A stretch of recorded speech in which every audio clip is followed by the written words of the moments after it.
On a souvent l'impression que certains succès planétaires surgissent de nulle part. Un jour, on ne parle pas d'un artiste, et le lendemain, son nom est partout. Comme si tout était arrivé avec un claquement de doigts. En réalité, ces moments-là sont presque toujours le résultat d'années de travail. D'essais, de détours, d'expérimentations parfois mal comprises sur le moment. Et c'est ce qui s'est exactement passé pour Brat. Parce que forcément, voir apparaître sur les réseaux sociaux en 2024 cette pochette avec écrit juste Brat en minuscule, sans photo, sans contexte ni rien, ça peut surprendre, on va pas se mentir. Et pourtant, ce mot a dépassé le cadre d'un album.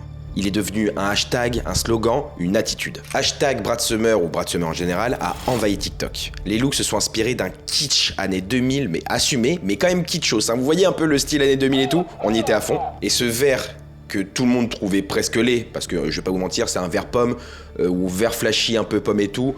Ça me rappelle un peu Déco, je sais pas si vous vous rappelez de l'émission. Valérie Damido, dès qu'elle arrivait dans une maison entre 2008 et 2011-2012, même avant, la cuisine, elle était vert pomme. La chambre des parents, vert pomme. Ouais, ça a mal vieilli, quoi. Et donc cette couleur, comme je disais, que tout le monde trouvait laid, c'est devenu maintenant un symbole. Et là, on parlait plus d'un simple disque, on parlait vraiment d'une mode qui a explosé dans le monde entier. Mais si Brat a pu avoir cet impact, c'est parce qu'il s'est inscrit dans un parcours beaucoup plus long que ça. Si vous étiez ado dans les années 2010, comme Bibi, c'est sûr que vous avez entendu ce son I Love It d'Icona Pop.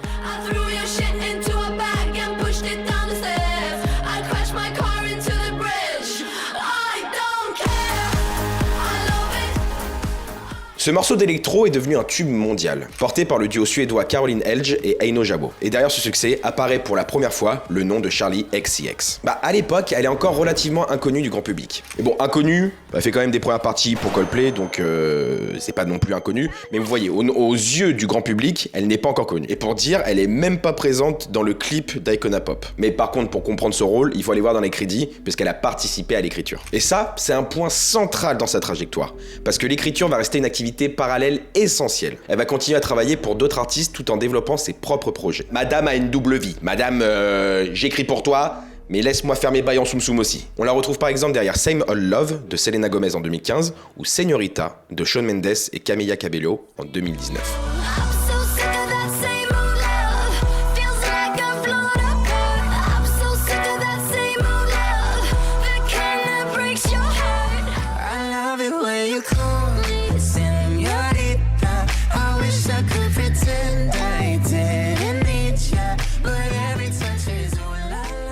Et ce travail d'écriture, d'écrire pour les stars et choses comme ça lui permet d'être dans l'épicentre, dans le cœur de la pop, de savoir comment ça marche, les mécanismes, ce qui peut fonctionner et tout. Mais pour revenir à I Love It, c'est la première fois qu'elle est connue aux yeux du monde entier. Son nom circule en gros. Et quand je vous parle d'être connue aux yeux du monde entier, c'est surtout 2 ans après, avec le son Boom Clap qui est dans la BO de Nos Étoiles Contraires, que là...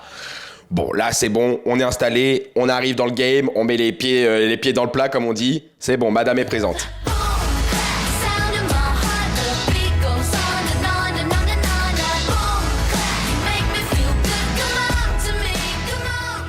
Et ce qui aide à ça, c'est que le film a été un carton. Je l'ai vu, le film. Oui, c'est triste, c'est mimi, c'est une belle histoire, mais bon. Mais c'était un peu girly, et les filles ont bien aimé, et c'est devenu un son vraiment très très connu. Et donc ce son Boom Clap a été intégré dans son 2e album, qui s'appelle Sucker, et on y retrouve aussi dans cet album le son Break the Rule, qui a aussi tout explosé à l'époque.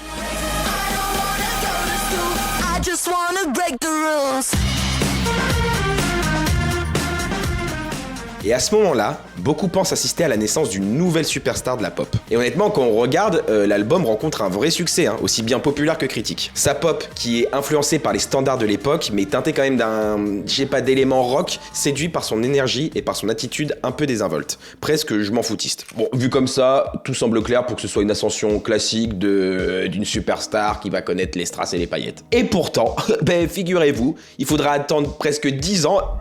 Oui, c'est 10 ans, il faudra attendre 10 ans pour que son nom revienne avec autant d'impact que son 2e album Sucker. Comme je disais, il aura fallu attendre 10 ans, mais dès arrivée 2024, il aura fallu attendre 2 mois pour que tout bascule, puisque c'est le 29 février que Charli sort Von Dutch. Bon, rien que la date est symbolique, parce qu'un 29 février, si on s'y connaît un petit peu en date, et même si on s'y connaît pas en date, on sait que c'est pas tous les ans, c'est bissextile. Donc ça veut dire que elle a voulu peut-être marquer le coup en disant ce projet il est pas comme les autres, il est assez exceptionnel. Je sais pas, ça se trouve c'est vraiment du pur hasard et peut-être que j'invente quelque chose, je sais pas.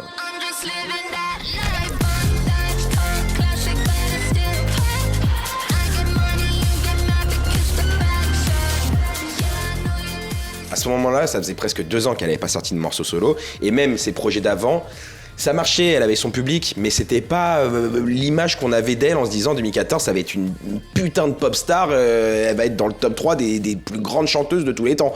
Non, ça a pas marché comme ça. On l'avait quand même entendu sur des BO de films, comme celle de Barbie en 2023, ou c'était Bodies, je crois, en 2022.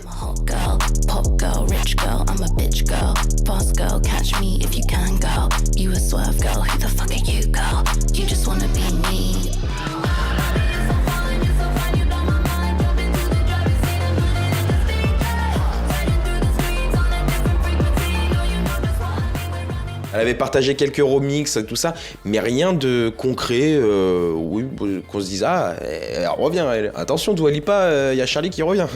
Non, pas d'inquiétude pour le moment. Par contre, quand le son Von Dutch sort, qui a été tourné aussi au passage à l'aéroport Charles de Gaulle à Paris, Cocorico, on comprend, le ton est donné. C'est brut, c'est chaotique, c'est pas de la pop. Enfin, c'est de la pop, mais pas comme on l'attendait pour Charlie. Hein. Puis après ce son, elle enchaîne avec Club Classics et B2B qui sortent simultanément.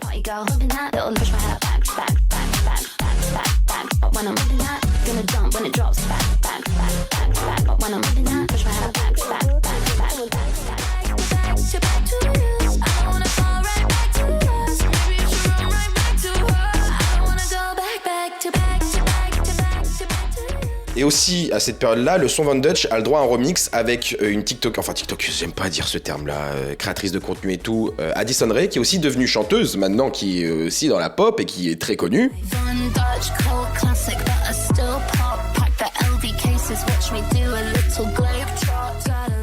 Mais c'est surtout après un son que je kiffe de ouf et qui a vraiment bien marché, c'est l'apparition du son 360.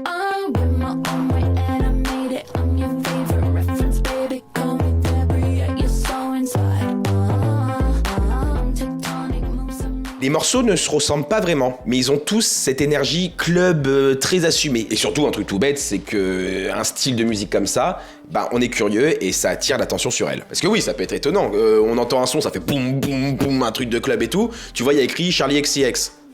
Au bout d'un moment, c'est étonnant. On se dit, c'est la même qu'il y a 10 ans là. Et honnêtement, on pourrait croire à une rupture volontaire avec la pop grand public. Presque un geste de rejet. Mais par contre, pour ceux qui ont suivi ces projets d'avant, on se rend bien compte que finalement, c'est pas ça sur un coup de tête, c'est pas une prise de décision en disant, allez, j'arrête la pop, on passe à la musique club. Non. Il y a quand même toute une histoire derrière. Parce que oui, en vrai, en 10 ans, il s'en passe des choses dans une carrière, dans sa vie, dans son image par rapport à la création. Moi, en 10 ans, qu'est-ce qui s'est passé ? J'ai pas eu le permis. J'ai toujours pas le bac. Bon, ça, je pense que je vais abandonner. Qu'est-ce que j'ai eu ? J'ai eu la varicelle en 2017, je crois. Allez, ferme ta gueule ! En tout cas, pour Charlie, la décennie qui suit ce cœur n'a rien de linéaire. Dès 2016, elle opère un virage important avec l'EP Vroom Vroom. Oui, le nom est... pourquoi pas. La production devient plus abrasive, plus métallique, beaucoup plus déstructurée. Visuellement aussi, on s'éloigne du rose pop et accessible de Sucker pour cette teinte un peu plus sombre, un peu plus froide. Et le projet trouve son public, mais davantage du côté des amateurs de musique expérimentale que du grand public pop quand même.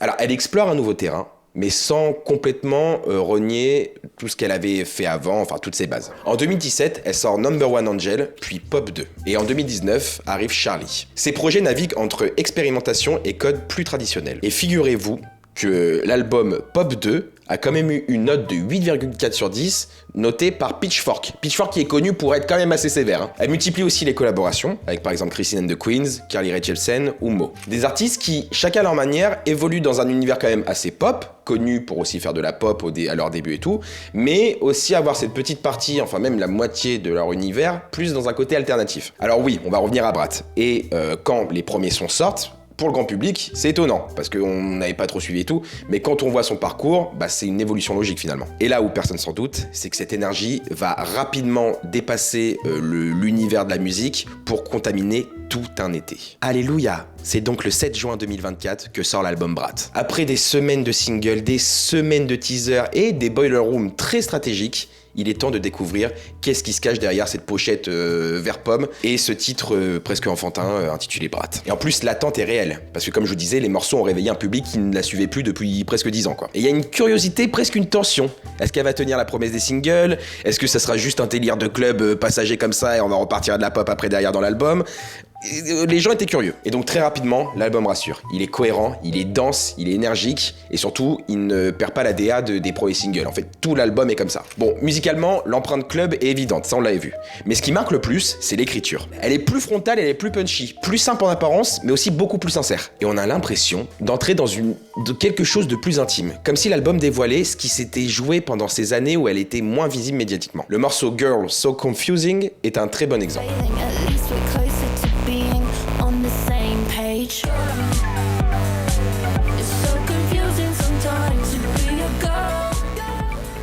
Elle y aborde des complexités de l'identité féminine, la pression sociale ou encore la rivalité induite entre artistes féminines par l'industrie. Et ce sont des thèmes qui pourraient être traités de manière dramatique, presque pesante. Et pourtant, elle nous pose ça sur une production dance, presque euphorique. Et cette énergie dont j'ai parlé juste avant, qui plaît à son public et qui plaît aussi aux gens qui découvrent l'album, il est très vite récupéré et approprié par un simple nom qui est le nom de l'album, Brat. Et donc là, la question que vous vous posez tous, parce que je sais, je vous connais quand même au bout d'un moment, vous êtes en train de dire, c'est quoi Brat? C'est quoi Brat? Ben, je vais répondre, c'est bon. Je vais répondre, qu'est-ce que c'est que Brat? Charlie elle-même le définit comme quelqu'un d'un peu désordonné, qui aime faire la fête, qui sort parfois des normes, mais qui reste sincère. C'est pas une insulte, c'est pas une posture arrogante, c'est juste quelqu'un qui assume et qui accepte ses contradictions. Et dans un contexte post-Covid où beaucoup, malheureusement, ont dû repenser à leur rapport à eux-mêmes, où leurs repères sociaux ont été basculés, ce mot trouve un écho particulier. En gros, il autorise le lâcher-prise. Il y a un côté où vous pouvez être vulnérable et de l'autre excessif. Pourquoi pas joindre les deux? Joindre l'utile à l'agréable, comme on dit. C'est ça être Brat. Et bien sûr, dans cette énergie, dans cet album, dans tout cet engouement, il y a l'esthétique qui vient vraiment rajouter quelque chose. Les références aux années 2000 sont évidentes. La casquette Von Dutch, les silhouettes déstructurées, la ficelle de string apparente, et tout ça, ça aurait pu passer pour kitschos il y a des années. Bah là c'est revendiqué. Je vous dis, et mes parents ils me le disaient, et je pense vos grands-parents vous le disaient, la mode c'est un éternel recommencement. On va revenir à la tectonique bientôt. Et au jean slim, par pitié non, je vous en supplie. Ou au perfecto, en cuir. Et des jeans slim troués, avec un trou rouge, non. Par pitié. Je coupe vite fait la vidéo, parce que cette vidéo est sponsorisée. C'est une blague, par pitié, ne skip pas. C'est une blague, elle est pas sponsorisée, c'est juste moi je fais ma promo pour moi, je t'en supplie. Comme d'hab. Je préfère faire des sponsors de moi-même. N'hésitez pas à suivre ce que je fais si vous aimez bien. Il y a du contenu qui va arriver de ouf. J'ai dit que il y en a qui allait arriver avant, mais c'est pas trop arrivé parce que j'étais au Japon, j'ai eu un peu des merdouilles et tout. Là je suis rentré, vous avez vu, j'ai le petit décor et tout. On est bien là, on est bien. Hein. On va pouvoir parler de plein de choses. Donc n'hésitez pas à vous abonner, à liker, à commenter, vous vous en rendez pas compte mais ça donne énormément de force. Ça dure 2-3 secondes pour vous, ce n'est peut-être qu'un détail pour vous, mais pour moi ça compte beaucoup, comme dirait cette musique Section d'Assaut je crois. Il y a aussi une nouvelle option qui vraiment fait la différence de ouf, vous vous rendez pas compte encore une fois, mais ça fait la différence de ouf. C'est le petit boost, vous pouvez utiliser vos points, ça booste la vidéo, ça la met en avant et ça peut le proposer à des gens qui ne seraient jamais tombés sur cette vidéo et qui vont peut-être aimer. On va grossir la communauté, on va être encore plus nombreux, on va encore plus s'amuser, on va tous être entre copains. Elles sont cool ce genre d'OP hein. Non, en vrai, elles sont bien. Allez, on reprend la vidéo. Et le Brat Summer est lancé. Et ça devient viral. Sur TikTok, tout le monde lance une trend. Ça devient une mode incontestable. Et le vert pomme, je pense que vous êtes d'accord avec moi, était partout. Et là, en fait, on se rend compte d'une chose, c'est que l'album n'est plus écouté. Il est incarné, performé. Il est dans la pop culture, j'ai envie de vous dire. Et ce qui est intéressant, c'est que cette énergie club et désinvolte n'est pas une invention récente. Elle fait partie de son parcours depuis très longtemps. À 14 ans, elle poste ses démos sur MySpace. C'est pas ses directeurs artistiques qui la repèrent en premier, puisque les premières personnes qui la contactent, ce sont des organisateurs de rave illégales. Illégal, je sais pas comment on dit.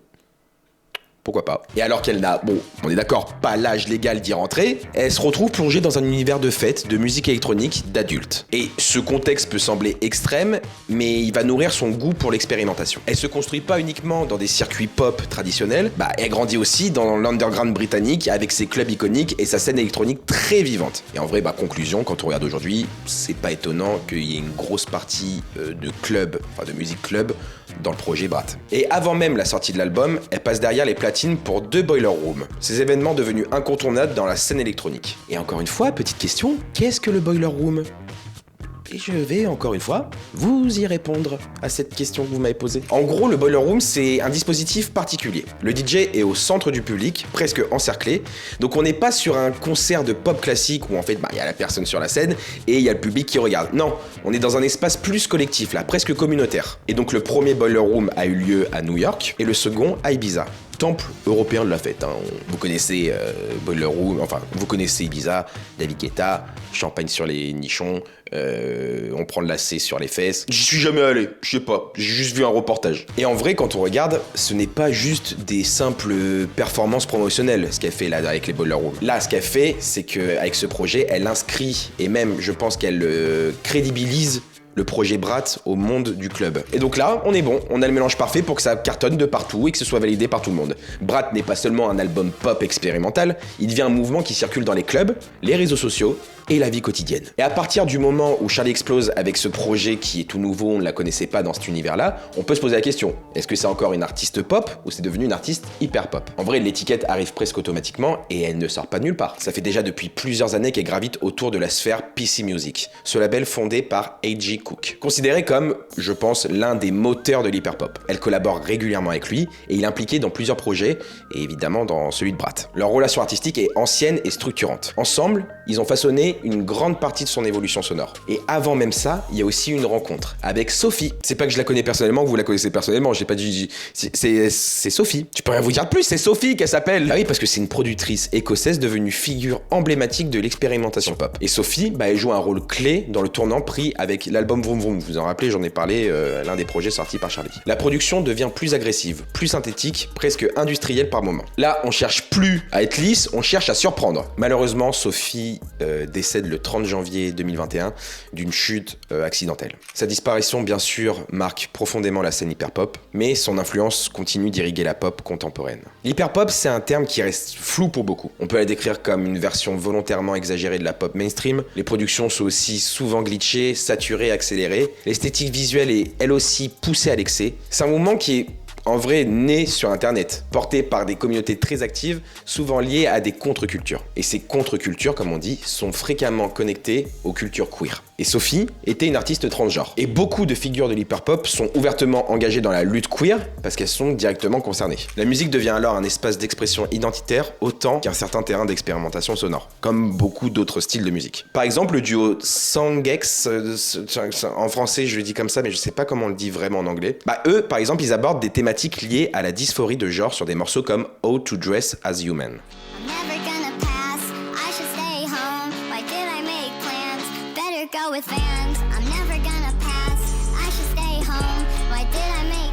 Laura Less, la chanteuse du groupe, a évoqué son propre vécu avant d'entamer sa transition. Et malheureusement, ce sont des sujets complexes, parfois douloureux, mais qui trouvent enfin un écho dans une musique accessible et diffusée à grande échelle. Et dans ce contexte, Charli occupe une position très intéressante, puisque comme c'est une artiste maintenant hyper pop, comme on dit, et que Brat a explosé, elle a mis énormément plus en valeur ce type de musique, cet univers en gros. Et elle a un peu ce profil de pont entre cet univers très expérimental et le grand public. Et Brat bénéficie clairement de cet héritage. L'album n'aurait sans doute pas eu la même réception sans ce public engagé, déjà habitué à ses explorations sonores. Et il a porté ses projets précédents, parfois moins grand public, mais il a accompagné l'ascension de Brat. Et ce lien avec sa communauté, c'est comme ses albums, c'est comme tout l'univers de Charli.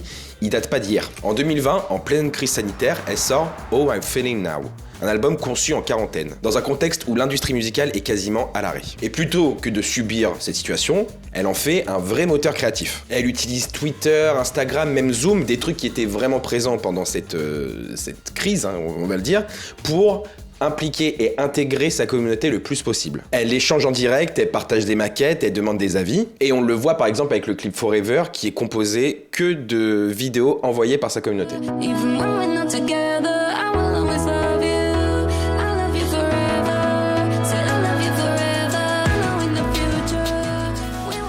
Et c'est pas seulement un outil promotionnel, c'est surtout aussi un moyen de souder toute sa communauté autour d'un projet. L'album porte forcément la marque de son contexte, plus introspectif, plus intime. La pochette la montre allongée en sous-vêtements dans un lit défait, espace de solitude et un peu relié à l'idée du confinement, de toujours rester dans la même pièce, que ce soit le bordel et tout. Et inconsciemment, le projet devient rapidement l'un des plus symboliques pour sa fanbase. Et cette relation forte explique la longévité de Charli, parce que même s'il y a eu des années où ça allait un peu moins bien, qu'elle était moins mise en avant et tout, elle a réussi à toujours être présente et ça marche toujours et qu'elle puisse revenir avec Brat encore plus fort, parce qu'elle avait un noyau vraiment concentré d'une communauté qui était très proche d'elle et qui la soutenait encore. Et aussi en 2022, elle tente d'élargir encore cette base avec Crash. L'esthétique est inspirée du film de David Cronenberg. Univers visuel et kitsch provoquant très référence aux années 80-90. Musicalement, elle revient vers une pop plus frontale, plus structurée. Et malheureusement, l'album provoque pas la bascule massive qu'elle visait. Et plutôt que de se figer et de dire ça marche pas, je propose des trucs mais ça suit pas, les gens ils aiment pas, non.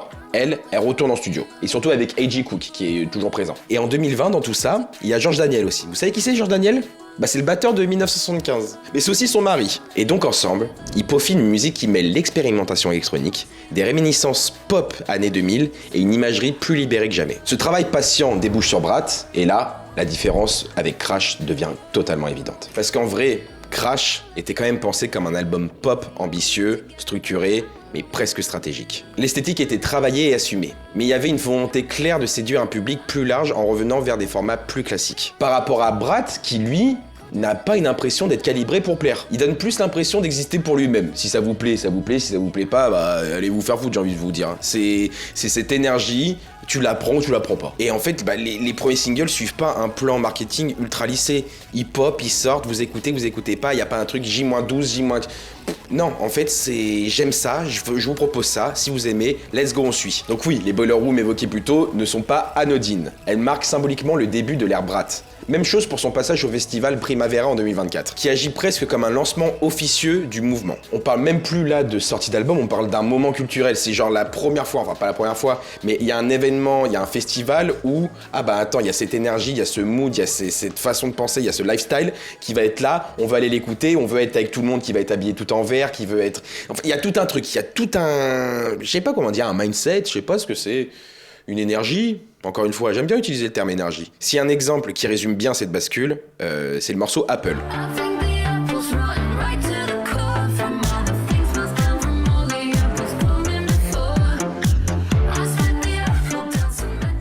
Et c'est là la beauté des réseaux sociaux. Parce que à la base, c'est pas le son le plus connu de l'album, c'est pas celui qui va où tout le monde est en mode c'est mon préféré.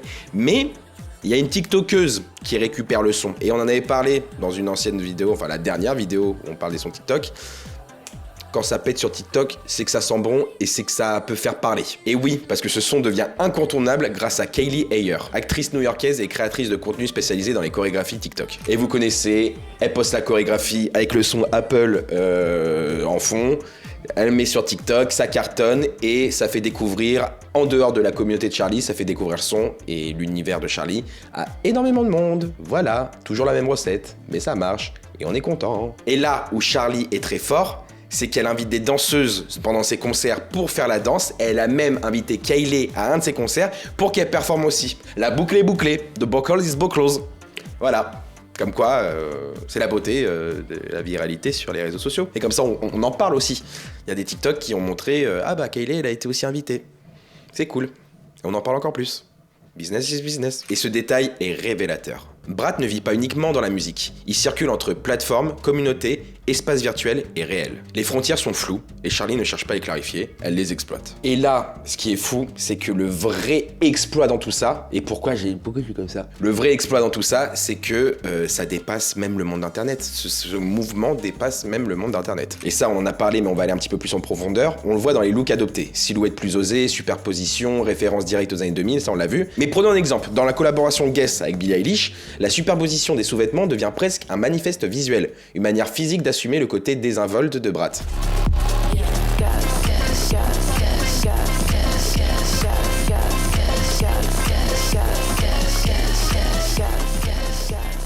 Et ce retour à l'esthétique Y2K ne se limite pas à Charlie. Et on voit en France, par exemple, une artiste comme Theodora s'inscrit aussi dans cette vague, ce qui montre que le phénomène dépasse le simple cadre d'un album. Mais Brat réussit à synthétiser tout ce qui plaisait déjà en fait chez Charlie. Sa sincérité, son goût pour l'expérimentation, sa fragilité assumée et son énergie rebelle. Le projet parle à une génération qui navigue entre incertitude économique, montée des discours extrêmes, hyper-digitalisation et besoin de se retrouver après la crise sanitaire. Et finalement, c'est ça être Brat. C'est pas seulement faire la fête, c'est aussi accepter ses contradictions.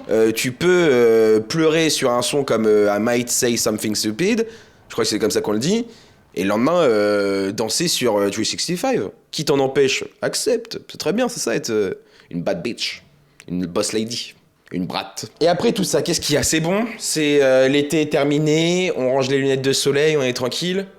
Que nini, il y a une réédition. Et pas la version deluxe de la réédition où tu rajoutes 2 sons du premier album. Faut arrêter de faire ça au passage. Vous nous faites chier. Vous ressortez un nouvel album ou alors une réédition pour ajouter 2 sons.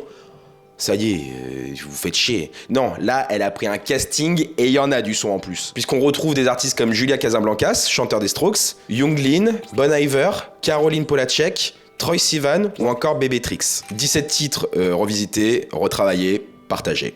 Efficace. Et ce choix est intéressant parce qu'elle cherche pas à prolonger le succès. Alors peut-être que si, mais c'est pas son intention première. Elle cherche pas à c'est bon, pomper le buzz sur Brat. Elle cherche à... On a le premier album.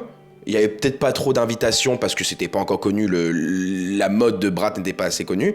Là, ça marche mieux. Il y a un grand public qui l'entend, il y a des stars qui l'ont entendu, il y a des gens du monde de la pop qui l'entendent. Et ben, on va faire une réédition, on va les inviter, on va remixer des sons, ils vont rentrer dedans et comme ça fait un mélange culturel, on va dire ça comme ça, mais de différents artistes qu'elle ne pouvait pas avoir quand elle a fait la première édition de Brat. Mais bon, avec le projet Brat présent tout l'été plus fin de l'été, la réédition, tout ça et tout, cette omniprésence, au bout d'un moment, elle a un revers. Et à force d'être partout, sur les réseaux, en festival, dans les tendances TikTok, dans les looks, il y a une partie du public qui finit par saturer, même parmi ceux qui la suivent depuis ses débuts. Il y a aussi cette tension autour des collaborations commerciales, comme travailler avec une marque comme H&M, symbole de la fast fashion, qui peut sembler, bon, pour le coup, contradictoire avec l'image contre-culturelle qu'elle a longtemps cultivée. Certains y voient de la récupération, d'autres y voient la suite logique d'un parcours d'une personne qui arrive qui atteint le niveau de superstar. Parce qu'en vrai, on va réfléchir à tout ça, au fond, Brat marque un basculement, ça c'est sûr. Et ce qui est né dans les sphères expérimentales,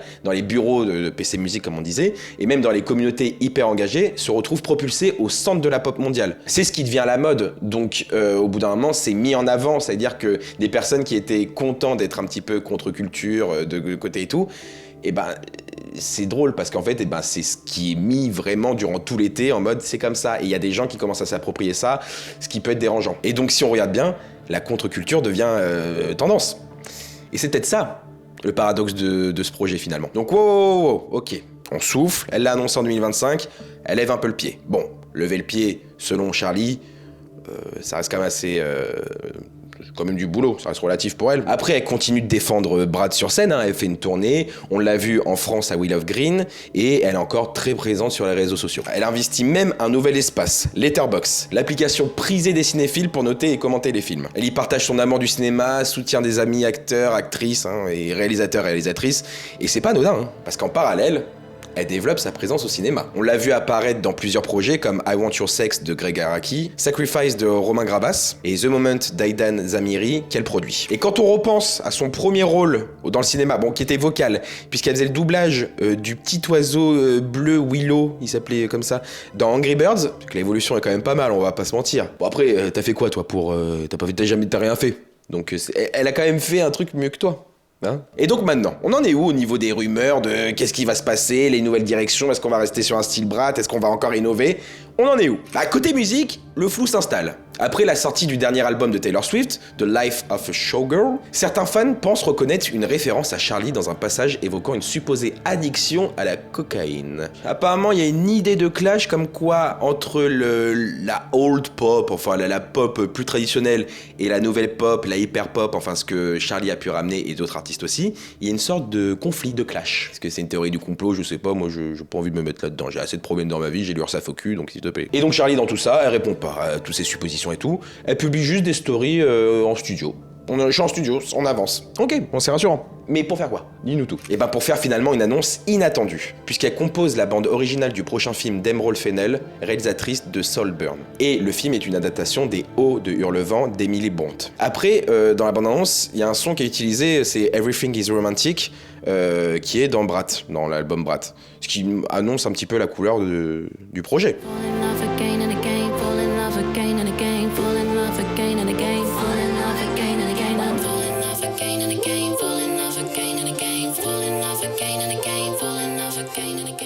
Et finalement, récemment, elle nous dévoile un nouveau morceau intitulé House.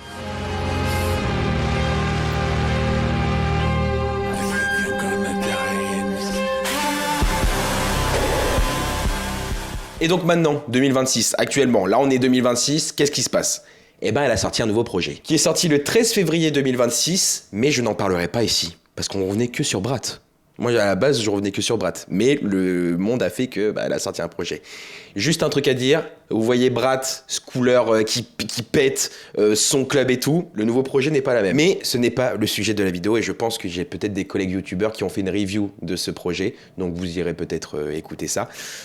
C'est pas le sujet, moi en tout cas. Je vais pas en parler, donc on peut faire une conclusion de Brat par contre. Oui, Pierre, on va faire une conclusion de Brat. Entre musique, mode, réseaux sociaux et cinéma, Charlie ne cesse de se déplacer. Ce qui frappe, ce n'est pas seulement sa capacité à générer un phénomène comme Brat, c'est surtout sa faculté à avancer sans effacer ce qui la précède et sans oublier tout et vient et de s'inspirer de blocs, de ça, de tac, de tac, de tac, de tac.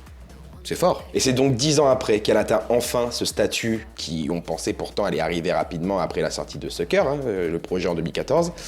Mais c'est donc 10 ans après qu'elle est enfin une pop star incontournable et qu'elle a pu réussir à montrer son vrai talent au monde entier. Et pour conclure, on ne sait jamais vraiment où elle va aller ensuite. Et c'est probablement ce qui rend son parcours aussi intéressant. Ce qui est sûr en revanche, c'est qu'elle n'a pas fini d'occuper l'espace.